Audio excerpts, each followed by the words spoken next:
እሷ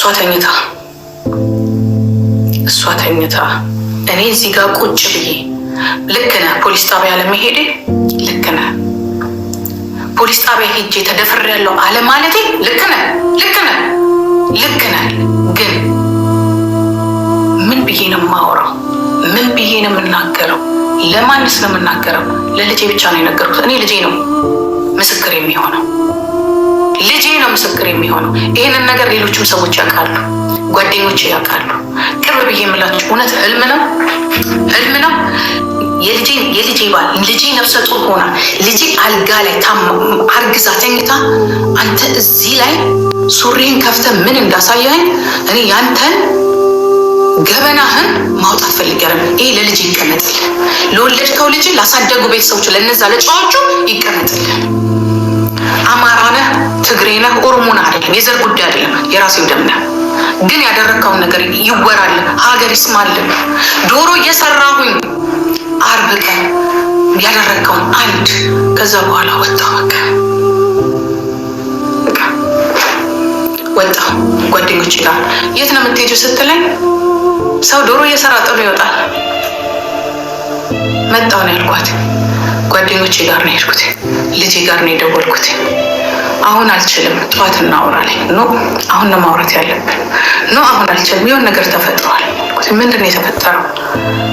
እንደዚህ የገዛ ልጄ ምን እንዳለ ልንገራችሁ። ተሳስተሻል ነው ያለኝ። ሌላ ነገር ሲነካካ አይተሽ ይሆናል እንጂ ተሳስተሻል ጂጂ ሲለኝ ተሳስቻለሁ። እውነት ተሳስቻለሁ ጂጂ ተሳስተሻል። እውነት ትግል ተመልሼ ልምጣ ደግሜ ሊያው ህልም ታውቃላችሁ እንደ እናት ይሄንን ያፈንኩልሽ ሳምሪ ይሄንን ያፈንኩልሽ። ይሄንን ነው ዝም ያልኩት። ድሪያን የሆነ ሽት ነገር ለብሻለሁ። ራሴንም አየሁ፣ አንቺንም አየሁ። ምን ተልኮብኝ ነው የመጣሁት? ምን ወደ ውስጥ ነው የገባ? ምን ሰይጣን ነው ቤታችን ውስጥ የገባው? ምንድን ነው? ምን እየተደረገ ነው ያለው? ምን እየተሰራ ነው ያለው?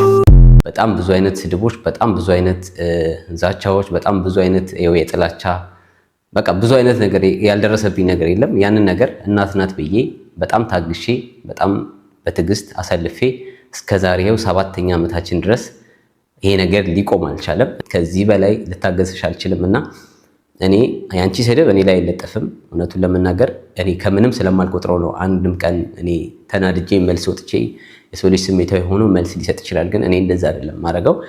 ዘመድ ናት፣ ምንም ቢሆን ልጆች ወልደናል፣ የሳምሪም እናት ናት በሚለው ክፉ ቃል ሳልናገር አንድን ሰውን የምትሳደቢ ከሆነ በህግ እንደሚያስጠይቅሽ እሱን እኔ በተግባር አሳይሻለሁ።